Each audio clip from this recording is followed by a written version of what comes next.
Virpur Yogeshwar park society પાસે ગટરના દૂષિત પાણીનો ત્રાસ. ગ્રામ્ય પંચાયત માત્ર આશ્વાસન સુધી મર્યાદિત.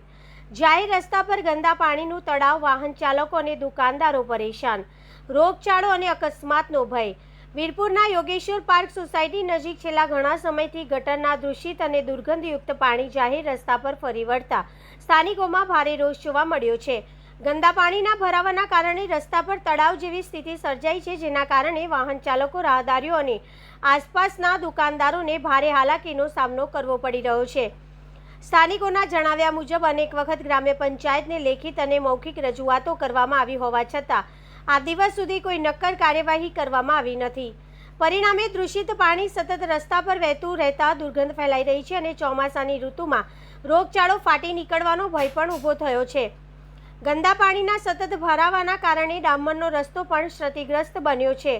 રસ્તા પર ખાડા પડી જતા અકસ્માતનું જોખમ વધી ગયું છે. સ્થાનિકોનું કહેવું છે કે ગ્રામ્ય પંચાયત તરફથી માત્ર આશ્વાસનો આપવામાં આવે છે, પરંતુ સમસ્યાના કાયમી ઉકેલ માટે કોઈ અસરકારક પગલાં લેવામાં આવતા નથી.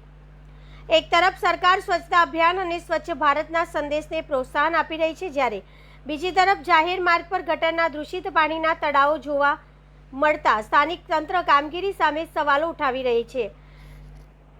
સ્થાનિકોની માંગ છે કે ગ્રામ્ય પંચાયત તાત્કાલિક કાર્યવાહી કરી ગટરના દૂષિત પાણીનો કાયમી નિકાલ કરે, જેથી વાહન ચાલકો, દુકાનદારો અને સ્થાનિક રહેવાસીઓને આ ગંભીર સમસ્યામાંથી વહેલી તકે રાહત મળી શકે.